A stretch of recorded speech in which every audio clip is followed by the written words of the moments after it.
people are showing up. We need some drugs. I need some morphine.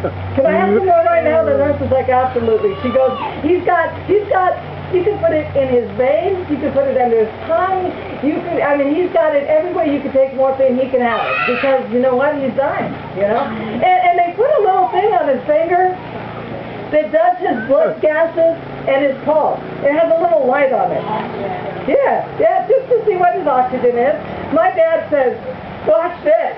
This is way funny. And I'm like, what is he going to do? So he puts it on his middle finger, and he waits for somebody to walk by, and he's like, look, I have something on my finger. And I'm like, oh, you are so bad. And he giggles, and I'm thinking, you're like 14. And literally, he's 14. You know, from the time that he started using is where he stopped. I crawled into bed with him and just laid there. And I wanted to tell him, you know what, I'm sorry, I love you, and I'm sorry. And he's flipping people off and getting more opium. And finally, the doctors come in and they say, you know what, we're going to discharge you to home with hospice. Does anybody know what that means? You're going home to die. And so we're going to discharge you. And we're going to send, he says, oh, for addicts. What about the morphine? And he said, you can have as much as you want. As much as I want?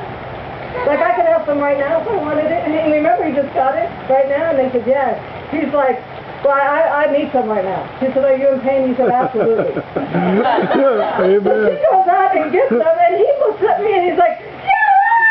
Can you believe as much as I want? How amazing is that? I'm just, you want some? And I'm like, Dad, I am in recovery. I don't know how many times I've had to tell him that. I'm in recovery. Because he's literally passing out stuff to us now. I mean, it's just like, you know, and they're packing him up. I know that I have to fly home. I have to get some more stuff. This is going to be a while. I don't know if it's going to be days or whatever, weeks or whatever, but I'm going to fly back.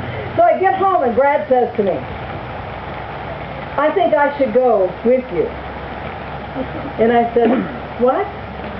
I think I should go with you back to your family.